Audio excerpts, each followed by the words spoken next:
kedudukan semua gabungan-gabungan politik sekarang ni is in a state of flux and paralysis.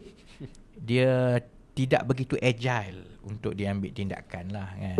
Jadi mungkinlah, saya ingat dalam UMNO pun ada pandangan yang berbeza-beza lah. Saya ingat grassroots UMNO tu majoritinya mahu bersama dengan PAS dan tidak mahu bersama dengan DAP dan juga Datuk Seri Anwar. That's given, semua orang tahu kan. Tapi pimpinan kanan dalam UMNO, terutamanya yang mereka yang berada di dalam kabinet, sama ada mereka realistik, mereka makan garam lebih banyak, ataupun mereka ada kepentingan peribadi.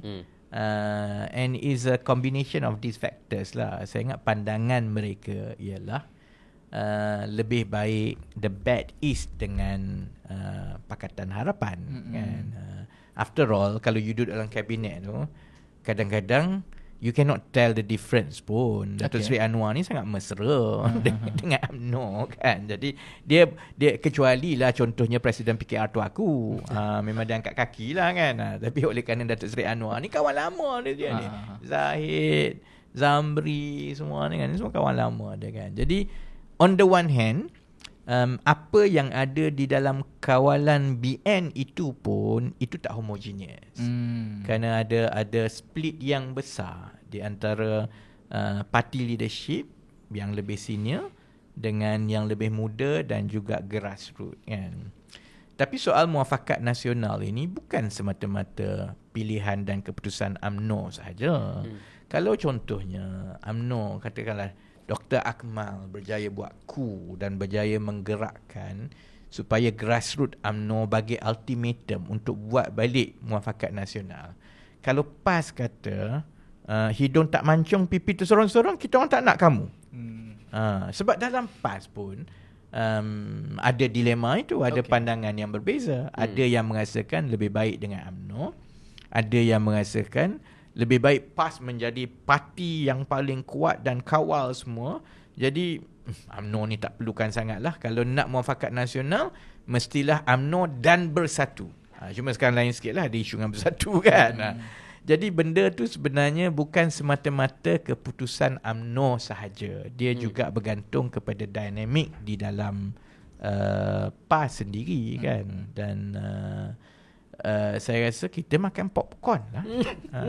Cuma bacaan saya sebagai penganalisis politik and yang berpengalaman tau. Dia sebenarnya keadaannya almost what's the word? Dia stalemate sekarang ni. Dia stalemate kan. Jadi kita makan popcorn lah. Cuma dari segi UMNO tu nampaknya anak Presiden UMNO Nurul ni lebih lantang daripada anak Presiden PKR Nurul yang seorang lagi lah. Hebat perasan. Baik. Maybe the wrong person to ask is you. But thinking out loud, dan ramai orang ada point this out dalam social media. Kenapa UMNO tak cut their losses? Datuk Seri Najib dah dihukumkan salah. Cut their losses, move on. Tidak ada seorang pun pemimpin UMNO yang dididik dan didewasakan untuk ada keberanian itu. Dan satu lagi saya ingat, yang ini Syahril Hamdan lah, saya ingat pernah sebut selepas kekalahan 2018 kan. So Syahril Hamdan pernah sebut bahawa kelemahan utama UMNO ialah UMNO ni tak pandai membaca data dan tak mementingkan strategi dan data. Masa tu dia bandingkan dengan PKR lah. Kita ada invoke semua kan. Kita memang semak tiap-tiap. Sekarang tak PKR lah, akulah. Aku tak bagi kat PKR dah. Aku simpan kat aku je kan. So masalah dia kenapa mereka macam itu sekarang ialah dia hipotesisnya salah. Hipotesisnya ialah Datuk Seri Najib ni sangat popular dengan rakyat. Dan isu 1MDB ini adalah satu fitnah. Dan kalau Datuk Seri Najib ada, ia akan membawa kemenangan kepada UMNO. Kan? Jadi kalaupun ada, saya ingat sekali je lah ada pimpinan UMNO yang berani sikit, tapi dia cakap terlepas cakap kot, lepas tu kena lanyak lah kan. Tok Mat lah, Datuk Seri Mat Hassan. Dia kata Datuk Seri Najib has to go through the consequence lah. Itu dalam dekat-dekat sebelum pilihan raya yang lepas lah kan. Saya ingat itu pandangan dia lah, tapi dia terlepas cakap dalam interview tu kan. Lunyai dia kan. So tidak akan ada pimpinan UMNO yang berani sebut begitu. Sedangkan lah, kalau tanpa data pun kita dah boleh buat kesimpulan UMNO kalah 2 kali berturut-turut, dan kekalahan paling besar UMNO dalam 2022 itu juga berkaitan dengan 1MDB dan Datuk Seri Najib. Kali pertama 2018 1MDB dan Datuk Seri Najib. Tahun 2022 lagi teruk kalah Datuk Seri Najib dan juga 1MDB juga salah satu faktor besar dia kan. Jadi sebenarnya is common sense. But tak ada orang yang berani angkat tangan yang jadi Hang Nadim and kata untuk menyelamatkan UMNO, maka we have to severe daripada Datuk Seri Najib and clean up our party. Kan? So I suppose kalau cakap macam itu, KJ cakap that this is what I'm doing now lah from outside kan. But unless and until UMNO ada seorang pimpinan kanan yang berjaya meyakinkan bahawa itu sebenarnya yang patut berlaku, kita makan popcorn lah. Okay ya. You kena tengok kepada milestone dan timeline tu kan. Dia ada 2 peringkat kalau you nak judge. Yang orang kata the bigger failure of the system lah, you nak kena judge kan.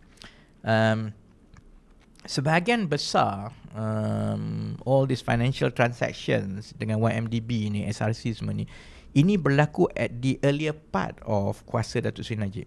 2009, 2010, 11, 12-ish kan. Kemudian so yang itu oleh kerana budaya dan sistem politik kita. Sebab itu kalau orang marah saya, kata saya hentam Datuk Seri Anwar, my concern is kalau perkara itu berterusan, budaya cium tangan, Datuk Seri PM, you lah manusia yang paling jujur dalam dunia, tak boleh question, tak boleh ada perbezaan pandangan. Semua orang tiptoe ni, takut kalau berbeza pandangan dengan PM nanti jadi macam Rafizi, dia kena buat podcast, lepas tu kan terpelanting kan. So that culture sebahagiannya masih lagi ada, dan culture itulah yang enable it.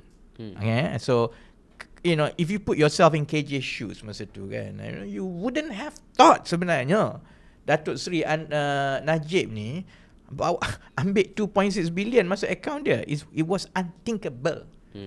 Tapi sebab husnuzon, percaya semua sistem yang kena cium tangan Perdana Menteri semua kan.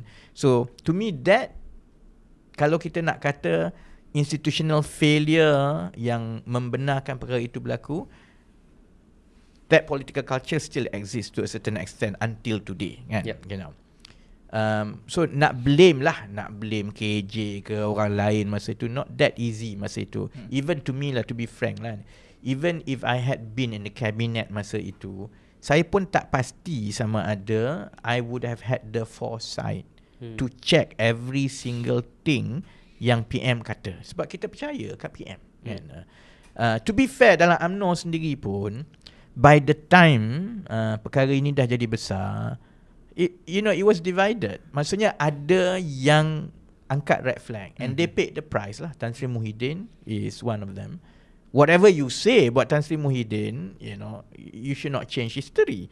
Memang at least he confronted that issue. Datuk Seri Syafiee Afdal did the same. And people always forget Datuk Seri Husni Hanazlah, Menteri Kewangan kedua kan, yang actually bergaduh dengan Najib for sticking to his gun about 1MDB sampai dia terpelanting. Sekarang orang lupa dia langsung dah kan. So to be fair to UMNO, that process happened. If anything, saya rasa yang paling memalukan ialah selepas perkara itu dah berlaku dan dah jadi, ada lagi pimpinan yang cuba justify. Now that is inexcusable. So the third part tu, Selepas dah keluar pasal 2.6 billion, pasal derma tak masuk akal, those people, I think they have to answer, and the public should not forget that bit.